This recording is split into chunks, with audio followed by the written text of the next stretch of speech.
Mereka lah yang paling mengerti, mengenal maksud dan tujuan Nabi kita Sayyidina Muhammad sallallahu alaihi wasallam. Semoga Allah membantu kita dalam pengajian kita ini, muzakarah kita saling mengingatkan tentang agama Allah yang mulia ini. Ya Allah, Maha Suci, Engkau tiada ilmu kami kecuali apa yang Engkau ajarkan kepada kami. Engkaulah yang Maha mengetahui, Maha bijaksana. Ya Allah, ya Tuhan, lapangkanlah dada kami, mudahkan segala urusan kami, jauhkan kami dari segala kesulitan dunia akhirat. Ya Allah, berikanlah kami husnul khatimah dalam segala urusan kami. Hasbunallah wa ni'mal wakil. Cukuplah bagi kita Allah sebaik-baik penyerahan segala urusan. Wala haula wala quwwata illa billahil aliyyil azim. Bapak Ibu, kita berniat, ya Allah, aku bernazar i'tikaf di masjid ini selama aku di sini. Ya Allah, sengaja aku menuntut ilmu karena mengharap ridha Allah Subhanahu wa taala. Kita mengaji dengan seorang ulama besar, Syekh Abdullah Al-Habasyi alaihi rahmatullah, yaitu dengan kitab As-Siratul Mustaqim, jalan yang lurus, menerangkan tentang tauhid, tentang keimanan kepada Allah Subhanahu wa taala. Beliau berkata, semoga Allah merahmati beliau, alhamdulillah wassalatu wassalamu ala Rasulillah. Beliau memuji Allah, berselawat dan mengucap salam kepada Rasulullah sallallahu alaihi wasallam. Kemudian beliau mengingatkan kita dengan firman Allah Subhanahu wa taala, ya ayyuhalladzina amanu taqullaha wal tanzur nafsum ma qaddamat lighad. Allah Ta'ala berfirman, wahai orang yang beriman, bertakwalah kepada Allah, buatkanlah usahanya supaya kita selamat dari azab Allah. Buatkanlah usahanya. Takwa itu artinya engkau jadikan usaha bagaimana supaya ada yang membimbingimu, menyelamatkanmu dari azab Allah, keluargamu dan orang-orang yang kau cintai. Wahai orang yang beriman, bertakwalah kepada Allah, jadikanlah sesuatu usaha yang dengannya engkau, keluargamu, orang yang kau cintai selamat dari murka Allah. Wal tanzur nafsum ma qaddamat lighad. Hendaklah memperhatikan setiap diri, setiap kita hamba Allah, perhatikanlah apa yang telah engkau siapkan untuk hari besokmu, untuk hari akhiratmu. Dan apakah yang kita siapkan? Ya Allah, bantulah kami ya Allah. La haula wala quwwata illa billah. Kita banyak menyiapkan dunia, kurang menyiapkan akhirat. Kita minta ampun kepada Allah. Kita minta tolong ya Allah, tubatkan kami taubatan nasuha.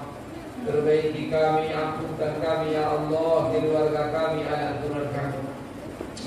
Kemudian beliau berkata dan telah berkata, wa qala Aliun, telah berkata Sayyidina Ali radhiyallahu anhu, semoga Allah memuliakan wajahnya, al-yawmal amalu wa ghadan al-hisabu, rawahu al-Bukhari fi kitab al-Bukhari.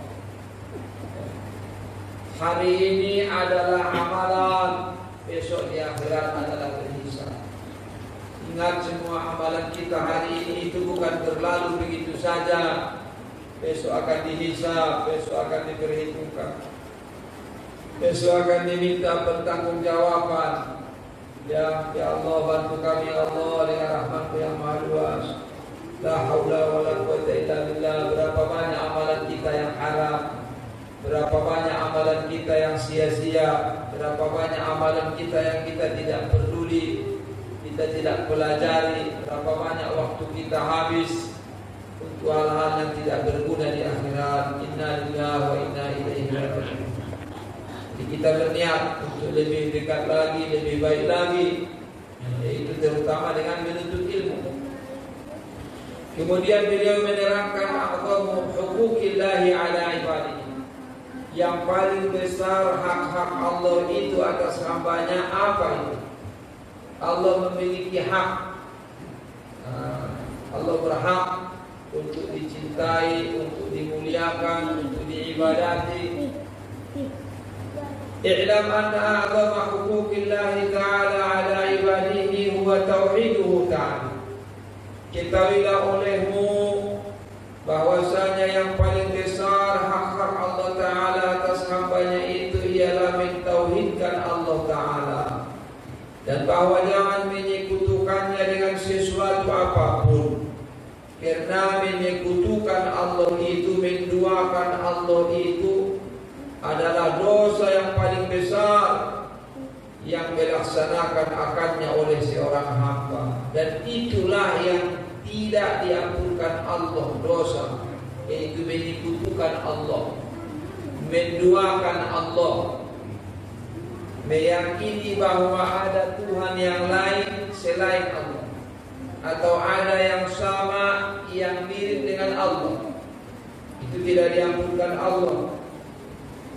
Itu dosa yang paling besar, dan Allah mengampunkan yang selainnya bagi siapa yang Allah kehendaki.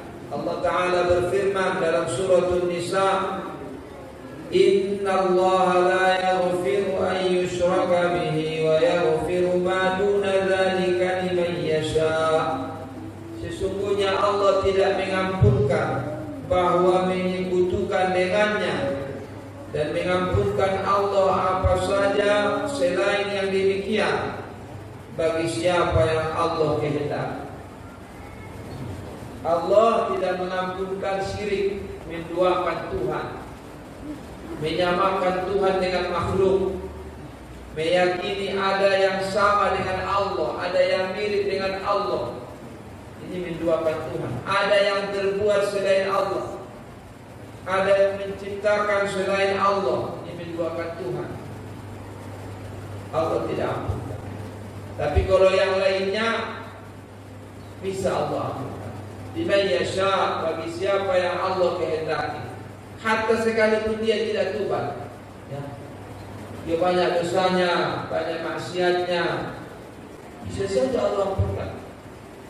Sekalipun dia tidak bertaubat, karena liman yasha itu terserah Allah. Itu akidah kita Ahlussunnah wal Jamaah. Makanya kita tidak bisa mengatakan, wah ini nampaknya si fulan ini ahli neraka. Bukan urusan kita, Allah yang tahu. Banyak dosanya, banyak maksiatnya, banyak zalimnya, tapi dia tidak menyekutukan Allah. Kita serahkan pada Allah. Itu tahtal masyiah, itu terserah Allah. Cuma kita takut kita. Ya Allah, takut. Gimana yang si fulan ini gak sholat, gak puasa, maksiat, menzalimi, menyakiti orang lain, korupsi, menyebarkan maksiat di tengah umat. Kalau mengatakan dia kafir, ahli neraka, kita tidak berani menentukan dengan memastikan. Tapi kalau takut, oh iya takut kita. Takut kita jangan-jangan dia sudah su'ul khotimah, sudah meninggal dalam kekafiran disebabkan dosanya. Kita bisa takut, tapi kita tidak mengucapkan yang macam-macam. Kita serahkan kepada Allah. Hanya kita sholatkan, sehebat apapun dosanya kita sholatkan.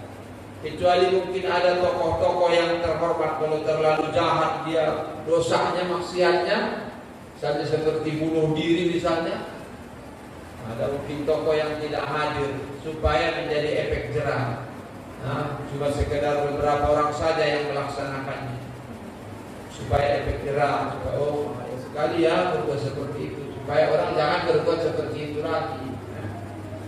Tujuannya itu bukan berarti kita mengkafirkan dia, bukan berarti kita tidak mendoakan dia.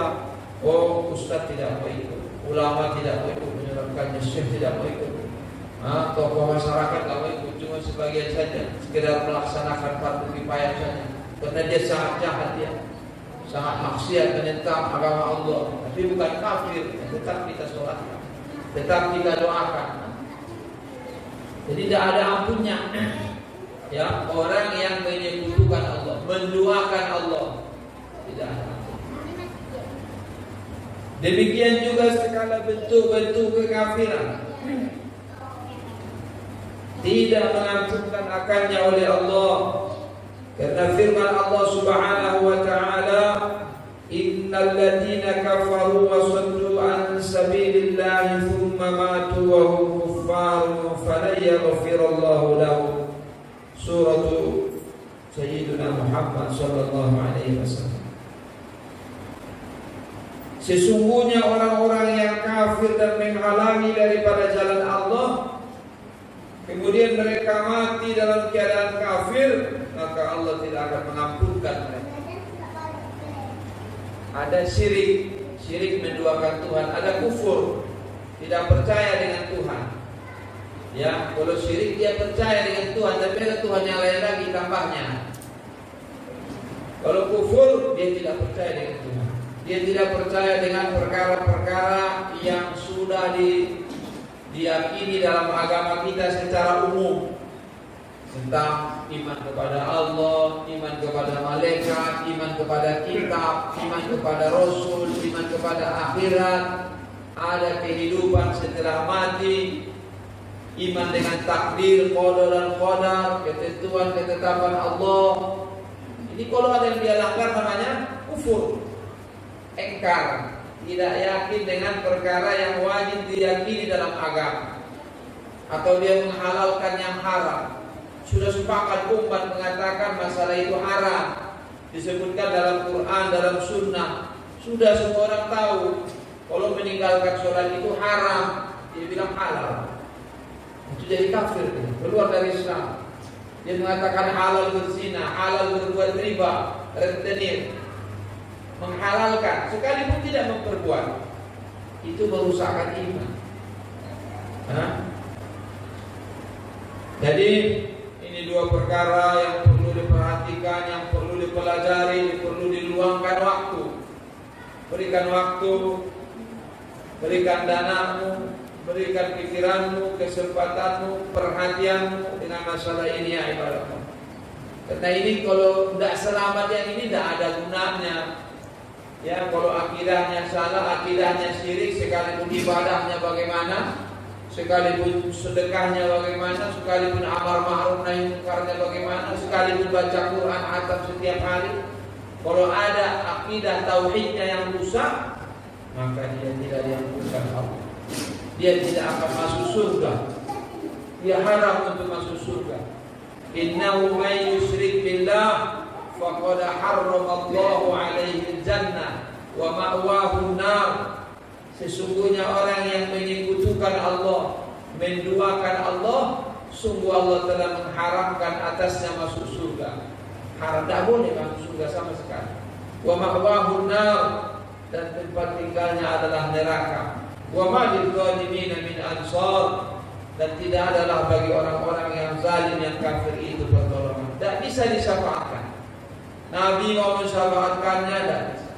Anaknya yang jadi hafiz Quran, yang jadi ulama, jadi aulia, anaknya jadi mati syahid, tak bisa menyelamatkannya. Kalau dia sudah syirik, menduakan Tuhan atau kufur, mengingkarkan Tuhan, tidak percaya dengan Allah, tidak percaya dengan Rasulullah, tidak percaya dengan malaikatnya Allah, tidak percaya dengan hari akhirat, hari berjumpa dengan Allah, tidak percaya dengan kitab-kitab Allah, mengingkarkan Al-Quran, mengingkarkan suatu ayat dari Al-Quran, menghina Al-Quran, menuduh Al-Quran kampungan, ketinggalan zaman. Ini semua mengeluarkan dari Islam. Sekalipun dia sholat setiap hari, kecuali dia kembali lagi bersyahadat, mengaku salah, menyadari kesalahannya, dia kembali lagi kepada Islam. Waqad qala Rasulullah sallallahu alaihi wasallam, dan sungguhnya telah bersabda Rasulullah sallallahu alaihi wasallam, man syahida an la ilaha illallah, siapa-siapa yang mengakui, bersaksi, mengakui, meyakini bahwasanya tiada Tuhan selain Allah, yang satu Ia, yang esa Ia, yang bersendiri Ia, tidak ada sekutu baginya, tiada Tuhan selainnya, tiada yang menciptakan selainnya, dan bahwasanya Sayyiduna Muhammad sallallahu alaihi wasallam adalah hamba Allah dan Rasulnya, dan bahwasanya Nabi Isa adalah hamba Allah dan Rasulnya, dan kalimatnya yang menghantarkan akannya kepada Maryam, Allah jadikan dia dengan kun fayakun, tanpa ada ayahnya. Dia yakin, siapa syaratnya? Siapa yakin tiada Tuhan selain Allah, yakin Nabi Muhammad sallallahu alaihi wasallam adalah hamba Allah dan utusannya, yakin Nabi Isa adalah hamba Allah dan utusannya, memang kehendak Allah menjadikannya kun fayakun, jadilah engkau maka jadilah ia, tanpa ada ayahnya. Itu kehendak Allah. bukan ciptaan manusia, bukan Nabi Isa itu anaknya Tuhan, bukan ada unsur Tuhan padanya. Demikian juga Nabi Muhammad sallallahu alaihi wasallam, dan itu adalah ruh yang dimuliakan Allah. Allah berikan dia ruh yang mulia karena dia termasuk daripada nabi-nabi. Dan dia percaya, dan siapa yang percaya surga itu benar dan neraka benar, adkhalahullahu jannah ala ma kana minal amal. Allah pasti memasukkannya ke dalam surga seperti apapun amalannya. Ya amalannya sempurna, ya amalannya kurang, dia pasti masuk surga. Kapan masuknya? Allah Ta'ala. Apakah disiksa dulu di neraka berapa lama? Apakah dapat syafaat? Apakah langsung dapat rahmat dari Allah tanpa ada pertanyaan langsung dimasukkan? Cuma ya ini jangan jadikan andalan, ya. Jangan kita jadi apa, saya sudah bersyahadat. Alhamdulillah, jangan yang meremehkan agama, meremehkan dosa, meremehkan ajaran Allah. Ini tanda-tanda orang yang celaka. Ini ditakutkan nanti rusak imannya, ditakutkan nanti rusak hatinya, ya. Makanya jangan meremehkan. Ini janji ini ada, tapi siapa orangnya ini kita nggak tahu. Kita secara pribadi, marilah kita berusaha yang sungguh-sungguh mentaati Allah, supaya masuk surga bersama orang-orang yang selamat dari neraka, selamat dari azab Allah, selamat dari huru-hara hari kiamat, selamat dari azab kubur. Jangan meremehkan, itu kan nanti masuk surga juga, asalkan beriman. Siapa yang bilang beriman ada jaminan rupanya bisa beriman sampai mati? Nggak ada jaminan. Makanya kita berusaha. Orang yang meremehkan masalah iman, tidak takut dengan su'ul khatimah, tidak takut dengan mati dalam kekafiran, ini ditakutkan rusak imannya, ditakutkan. Jadi orang yang beriman selalu takut, ya Allah jaga imanku ya Allah. Rabbana la tuzigh qulubana ba'da idh hadaitana. Ya Allah janganlah biarkan kesesatan datang di hati kami setelah Engkau tunjuki kami. Wa hab lana min ladunka rahmatan innaka antal wahhab. Berikanlah bagi kami rahmat-Mu, Engkau lah yang paling banyak pemberian, yang bagus-bagus, yang luar biasa. Jadi kita sudah beriman, kita tidak menjamin iman kita ini. Kita minta selalu dijaga Allah. Ya muqallibal qulub, tsabbit qulubana ala dinik. Wahai Allah yang membolak-balikkan hati manusia, tetapkanlah hati kami di dalam agama-Mu. Tetapkan ya Allah dalam sujud, di mana-mana minta ya Allah tetapkan saya, keluarga saya, orang yang saya cintai, orang tua saya, guru saya, keluarga kami, anak turun kami sampai hari kiamat. Ya Allah tetapkan dalam iman dan Islam. Ya di kantor di mana minta. Jangan merasa nyaman. Saya kan sudah sholat, saya kan sudah ini sudah. Jangan lihat amalan kita. Kita tidak tahu ada dosa-dosa yang belum kita bertaubat, atau ada dosa-dosa yang kita anggap remeh. Kita rasa bukan dosa, kita sudah puas. Perasaan beragama sudah puas di hati kita, sudah sholat, sudah puasa. Bukan kita masalah-masalah yang lainnya yang mungkin kita tidak pelajari juga. Nah, masalah-masalah yang berbahaya. Mungkin ada kita menzalim orang, mungkin ada kita merugikan masyarakat, mungkin ada kita korupsi, mungkin ada kita hasad dengki, mungkin ada kita buruk sangka, mungkin ada kita menzalimi orang, merugikan hak orang lain. Nah, jangan kita merasa nyaman. Ya, katanya orang yang ahli surga itu selalu bersedih, selalu dia takut selama di dunia. Nah, mereka bercerita-cerita dalam surga, inna kunna qablu fi ahdina musyfiqin. Kami dulu dalam keluarga, di rumah kami, di tengah-tengah kehidupan kami selalu takut. Dalam keadaan takut kami. Itu cerita mereka di dalam surga. Kita dulu di dunia pada takut-takut ya. Famanallahu alaina, maka Allah memberikan karunia kepada kita. wa waqana 'adzabas samum. Allah menyelamatkan kita daripada azab neraka yang panas. Inna kunna qablu nad'u. Kita dulu di dunia selalu berdoa meminta kepada Allah. Innahu huwal barrur rahim. Dialah yang maha banyak berbuat baik dan maha penyayang. Ini cerita ahli surga, mereka dalam surga. Jadi orang yang selalu lalai, selalu nyaman, selalu banyak sia-sia di dunia, itu bukan tanda ahli surga.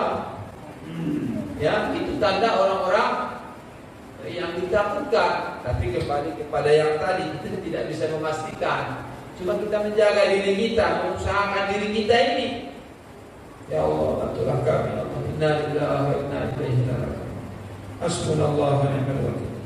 Jadi siapa yang meyakini ini, siapa yang percaya dengan ini, ya Allah, aku percaya, yakin bahwasanya tiada Tuhan, tiada yang menciptakan, tiada yang maha sempurna, tiada yang maha suci dari segala kekurangan, yang memiliki segala kesempurnaan, tiada yang segala sesuatu berhajat kepadanya dan dia tidak berhajat kepada siapapun. Tiada yang menciptakan segala makhluk, segala yang ada kecuali Dia. Tiada yang berhak disembah, sembah, menghinakan diri sehina-hinanya, beribadah, berbuat hanya untuk ridhonya. Siapa? Hanya satu, itulah Allah Subhanahu wa ta'ala. Saya yakin ya, saya yakin bahwasanya Nabi Muhammad sallallahu alaihi wasallam adalah hamba Allah dan utusannya. Aku mengutus. Ada urusan-urusan bukan menurut pikiran kita, bukan menurut pertimbangan manusia, bukan menurut kesepakatan masyarakat. Kita harus ikut Rasulullah, utusan Allah. Itu mestinya, ya. Makanya kita harus belajar agama. Apa maunya Rasulullah sallallahu alaihi wasallam? Apa yang diajarkan Rasulullah utusan Allah mengenai masalah ini, mestinya seperti itu dalam beriman. Ya, ini halal, ini haram. Siapa yang menentukan? Allah dan Rasulnya. Siapa yang menyimpulkan? Ya para ulama. Imam Nawawi, Imam Suyuti, Imam Asqalani, Imam Qustullani, Imam Zarqani, Imam Bajuri, Imam Maliki, Imam Hanafi, Imam Hambali. Ini ulama-ulama besar.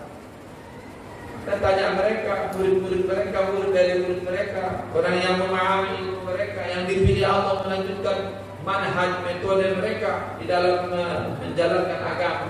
Ahlus sunnah wal jamaah. Jangan menurut pikiran kita sendiri, jangan menurut pemahaman kita sendiri. Begitu hidup ini. Kalau kita tidak mampu, kita tahu kalau kita salah. Jangan kita membenarkan kesalahan kita. Yakin hamba Allah dan utusannya. Saya yakin Nabi Isa hamba Allah dan utusannya. Ini adalah kehendak Allah. Allah hantarkan dia dengan kun fayakun. Allah jadikan dia seperti Nabi Adam alaihissalam dari tanah. Kun fayakun, jadilah maka jadilah. Ini bukan Tuhan, tidak ada unsur ketuhanan padanya. Ya, kemudian yakin dengan surga, itu tempat yang penuh dengan segala kebahagiaan. Nanti setelah kita meninggal dunia, masuk dalam kubur berbangkit, di sana ada dua tempat, surga, jannah. Itu tempat yang penuh dengan segala kenikmatan, tempat yang penuh dengan segala yang membahagiakan. Lakum fiha ma tashtahihil anfus. Untuk kamu di sana yang disukai oleh hawa nafsumu. Wa taladdul a'yun, yang lezat enak dilihat oleh mata. Wa antum fiha khalidun, dan kamu kekal abadi di sana selama-lamanya. Untuk orang yang bertakwa, yang iman, yang Islam, yang yakin dengan Allah dan Rasulnya, ikut agama, di sana tempat kekal abadi, tidak mati-mati selama-lamanya. Di sana kerajaan yang sangat luas. Wa idza ra'aita thamma ra'aita na'iman wa mulkan kabira. Jika kau lihat nanti, kau lihat di sana nikmat-nikmat yang banyak dan kerajaan yang luas-luas. Di sana semua menjadi raja di sana. Tidak ada yang menjadi rakyat, semua jadi raja. Ya, diriwayatkan yang paling miskin di surga memiliki memiliki kerajaan satu dunia ditambah 10 lagi. Itu yang terakhir keluar dari neraka. Dia masih ada tempat di surga, ada kaplingan dia di sana, seluas dunia dengan segala isinya ditambah 10 kali lagi. 11 kali dunia dengan segala isinya, laut dan daratnya semuanya, tambah 10 lagi. Itu yang paling miskin di sana. Makanya ya Allah, bantulah kami ya Allah. Inna lillahi wa inna ilaihi raji'un. Jika kita sia-siakan umur kita berbuat yang tidak manfaat, berbuat yang haram, la haula wala quwwata illa billah. Ya Allah, tobatkanlah kami ya Allah. Supaya jangan menyesal di sana nanti luar biasa. Kalau sampai tidak ada bagian di sana kan menyesal tidak ada lagi. Ya, ketika diumumkan tidak ada tempat di surga, coba bagaimana jadinya? Ya, tapi begitu bahagianya ketika diumumkan tempatnya di surga. Ya, katanya nanti orang yang paling susah di dunia, dalam hadis disebutkan dalam Riyadhus Shalihin, orang yang paling susah di dunia dengan penyakit, dengan kemiskinan, kemelaratan, semua kesusahan sama dia. Maka dia diambil, dimasukkan, dicelupkan ke dalam surga sebentar saja, baru keluarkan lagi. Tanya sama dia, wahai fulan, pernahkah engkau susah di dunia? Dia bilang, tidak pernah. Saya tidak pernah melihat kesusahan ya Allah. Saking nikmatnya di surga, masukkan sebentar, keluar lagi. Taruh di surga, keluar lagi. Segitu aja, bukan lama. Lupa dia semua kesusahan selama di dunia. Ya Allah, miskinan, kemelaratan, kehinaan, penyakit, semua lupa dia. Dia yang paling susah di dunia. Pernahkah kau susah wahai fulan? Hal yamurru bika syarrun qad, pernah kau kena keburukan, kesusahan yang tidak baik? Lam ara syarrun qad ya Rabb, saya tidak pernah melihat keburukan ya Allah. Saya enggak pernah susah ya Allah. Saya enggak ada masalah, enggak pernah. Kemudian dipanggillah an'ama ahli dunia, yang paling nikmat, yang paling senang, yang paling kaya, yang memiliki segala apa yang diinginkan nafsu, semua kesenangan dunia. Ya, taruh di neraka sebentar, keluarkan lagi. Pernahkah kau mendapatkan kesenangan? Tidak pernah. Saya tidak pernah senang sama sekali. Padahal dia yang paling senang di dunia, dengan kekayaan, dengan pengikut, dengan pengawal, semua yang diinginkan nafsu, tak pernah sakit. Nah, jadi kita yakin kita. Dan memang sudah ditunjukkan Allah bagi para kekasihnya. Bagaimana Nabi kita SAW telah melihat surga dan neraka. Bagaimana para awliya Allah as-salihin, mereka bermimpi masuk di dalam surga. Sebagian mereka makan dari makanan surga seperti Ibrahim At-Taimi, disebutkan dalam Sayyidus Salihin. Dia bermimpi masuk surga, berjumpa dengan para nabi, makan buah-buahan di sana. Begitu dia bangun, selama 6 bulan dia tidak lapar, tidak dahaga. Selama 6 bulan. Jadi itu benar, janji Allah itu benar. Kenapa kita tidak melihatnya? Karena kita lemah iman kita. Banyak yang menghijab hati kita, mata batin kita. Banyak dosa kita, banyak bicara sia-sia kita. Banyak kita berbuat yang tidak manfaat, atau mungkin makan yang haram kita, makan yang subuhan barangkali, atau ada dosa kita sehingga menghalangi kita daripada melihat kebenaran. Tapi kita tidak putus asa, kita bersyukur, alhamdulillah. Kita masih dijadikan Allah beriman. Kita masih didatangkan Allah di pengajian. Kita masih diperdengarkan yang seperti ini. Berapa banyak orang tidak mendengarkan pengajian, tidak mendengar akhirat ya. Tak sempat telinganya mendengarkan akhirat. Ya dunia saja, sampai terkejut sudah di akhirat. Makanya kita belajar. Ini buku tebal Bapak Ibu ya. Ini sampai berapa halaman? Ini 150 halaman lebih. Ya. Ini memerlukan waktu. Ini memerlukan kesabaran. Engkau tidak akan mendapatkan ilmu kecuali engkau sabar. Zakain, engkau harus memiliki kecerdasan. Kemudian wahirsin, engkau merasa penting. Ya, dia kan tak merasa penting, mana dapat? Ya, ini banyak pengajian dia nggak datang karena merasa nggak penting. Coba kalau misalnya dia datang pengumuman kantor ini kepala desa atau kantor Pak Bupati atau Pak Gubernur, ya kan dia akan pembagian uang jam 3.30 tepat 5 juta satu orang. Oh tidur di sana pun mau deh. Ya penting, dia rasa penting. Ketahuan sampai kemana-mana, di rohil, di rokan, di mana, datang dia. Yang mati di situ ada juga nanti. Ya, iya. Dari pagi mereka sudah di situ. Padahal pembagian nanti 3.30 malam nanti baru dibagi, atau pas 00 nanti baru dibagi. Udah di situ semua. Dan ditutup semua jalan semua. Nggak bisa lagi. 5 juta, kalau 50 juta, aduh, tambah ngerilah. Kalau begitu nanti jadinya. Semua yang hadir akan diberikan. Alah, apanya itu? Nggak benar itu. Ternyata kebagian. Nanti pekan depan ada lagi. Wah, tambah ngeri lagi nanti pekan depan. Karena merasa penting. Ya Allah, maafkan kami, ya Allah. Dia nggak merasa penting. Dia kan aman, rumahnya ada, harta ada, kerja bagus, simpanan melimpah, nggak penting. Lupa dia, ya. Jadi ilmunya merasa penting. Ya. Kemudian sabar, istibarin, sabar. Imam Abu Yusuf Ya'qub bin Ibrahim Al-Ansari, muridnya Imam Abu Hanifah rahimahullah, ketika putri kandungnya meninggal, disebutkan dalam kitab Qimatuz Zaman Indal Ulama karangannya Imam Abdul Fattah Abu Mudda alaihi rahmatullah. Ini Imam Abu Yusuf, putri kandungnya meninggal. Ya, dia bilang kepada saudara-saudara, tolong dulu anakku, putriku diuruskan fardu kifayahnya. Saya mohon maaf diizinkan, saya tidak ingin tinggal pengajiannya Imam Abu Hanifah.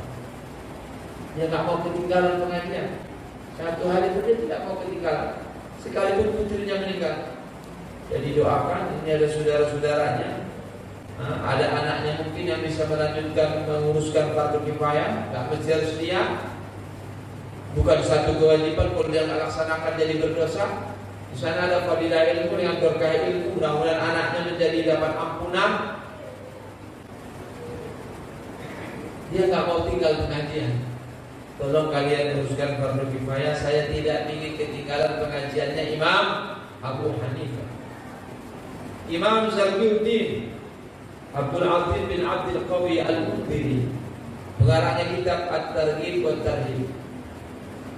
Itu kata tetangganya, saya satu rumah tetangga dengannya dekat dengan dia, dengan Imam Al-Mundhiri selama 13 tahun. Saya tidak tahu kapan dia tidur di waktu malam. Sebab kalau saya terbangun malam, dia lagi mutolaah, dia lagi mengarang, dia lagi membaca. Saya nggak tahu itu selama 13 tahun dia ada tidur malam apa enggak. Itu Imam Al-Mundhiri merasa penting, sungguh-sungguh. Kemudian ketika anaknya meninggal dunia begitu juga. Ketika anaknya meninggal dunia, dia sholatkan di masjid, karena dia memang tinggal di masjid Bani Umayyah di Damaskus, di Suriah. Maka sampai di pintu masjid saja, semoga Allah mengampunkan wahai anakku. Ayah banyak kesibukan yang wajib ayah uruskan. Orang lain yang melanjutkan, mungkin sibuk dengan fatwa dari mana-mana, minta penjelasan hukum ini itu yang umat mendesak. Maka dia tidak ikut ke kuburan. Dia sibuk dengan itu. Masyaallah. Jadi harus hirsi, merasa penting, sabar, qabul qatin, ada belanja dalam menuntut ilmu. Bantu untuk mengembangkan ilmu agama Allah. Di mana madrasah? Di mana tempat pendidikan umat Islam? Di mana pendidikan generasi umat? Agama apa yang mereka pahami? Apa yang menjadi idola mereka? Bagaimana menggambar pikiran mereka? Siapa ustaznya? Bagaimana lokasinya supaya mereka nyaman, supaya mereka senang, bahagia menuntut ilmu, sehingga agama ini masuk di dalam pikiran mereka, sehingga mereka menjadi pencinta agama yang sebenarnya. Wa yusani ustadi, menuntut ilmu harus ada gurunya. Muliakan gurunya, cintai gurunya, muliakan ahli yang mengajarkan agama Allah di kampung kalian. Kalau sudah selesai kampung kalian, kampung yang di sampingnya lagi, supaya agama Allah ini jangan hilang, supaya terus berkembang. Kemudian waktu li zamani, harus lama waktunya. Jangan sekali mengaji saja. Ya, buatkan pengajian. Tiap hari kita 24 jam Bapak Ibu. Ya, 8 jam untuk cari dunia, katanya belanja ibadah. Mudah-mudahan betul belanja ibadah kita bisa. Jangan belanja hawa nafsu, belanja gaya dan sebagainya. Ya, semoga Allah bantu kita. 8 jam istirahat, 16 jam, 8 jam lagi. termasuk di sana menuntut ilmu, termasuk di sana memperjuangkan agama, memusyawarahkan agama, bergerak untuk memperjuangkan agama. Sudah masuk waktu ya? Mudah-mudahan apa yang saya sampaikan bermanfaat Bapak Ibu ya. Ini baru mukadimah lah ya. Insyaallah di masa yang akan datang kita ada waktu lagi, kita lanjutkan insyaallah. Mudah-mudahan kita diberikan Allah waktu, anak turunan kita, keluarga kita belajar agama Allah, memikirkan, mengamalkan agama Allah, memikirkan agama Allah, memperjuangkan agama Allah. Inilah orang-orang yang dicintai Allah. Ya Allah, pilihlah kami, keluarga kami, pikiran kami, harta kami, fasilitas kami, semua nikmat yang Kau berikan kepada kami, jadikan kami pembela Rasulullah SAW, pembela agama, menegakkan agama. Subhanakallahumma wa bihamdika, asyhadu an la ilaha illa anta, astaghfiruka wa atubu ilaik. Apa yang baik itu petunjuk Allah, apa yang tidak baik tidak sesuai, saya minta maaf. Saya memang banyak kekurangannya Bapak Ibu, cuma karena tugas saja saling mengingatkan, menerjemahkan ilmunya para ulama. Jangan lupa mendoakan Al-Fakir ini ya, Bapak Ibu doakan selalu. Semoga Allah memudahkan kita, Allah jaga kita, keluarga kita, aturan kita, Allah pilih kita untuk menjadi ahli agama yang sebenarnya, serta selamat berbahagia di dunia dan di akhirat. Amin ya rabbal alamin. Bismillah, alhamdulillah, wassallallahu ala rasulillah wa ala alihi wasahbihi wa man wala. Ya Allah, kabulkan doa-doa kami, ya Allah. Berikan hajat-hajat kami, sayang ayah bunda kami, guru-guru kami, ulama kami, para habaib syarifah keluarga Nabi kami Muhammad sallallahu alaihi wasallam, para sahabat Nabi kami Muhammad sallallahu alaihi wasallam, para ahbabun Nabi, kekasih Nabi kami Muhammad sallallahu alaihi wasallam. Jadikan kami semua orang-orang yang dicintai dunia akhirat, dicintai Allah, dicintai Nabi Muhammad sallallahu alaihi wasallam, serta afiah dunia akhirat. Ya Allah, ampunkan umat Nabi Muhammad sallallahu alaihi wasallam, mudahkan urusan mereka, hajat mereka. Rabbana atina fid dunya hasanah wa fil akhirati hasanah wa qina adzabannar. Bijahin Nabi Mukhtar Sayyidina Muhammadin sallallahu alaihi wasallam. Bifadli subhana rabbina rabbil izzati amma yasifun. Wassalamun ala mursalin. Wa akhiru da'wana alhamdulillahi rabbil alamin. Wassalamualaikum warahmatullahi wabarakatuh.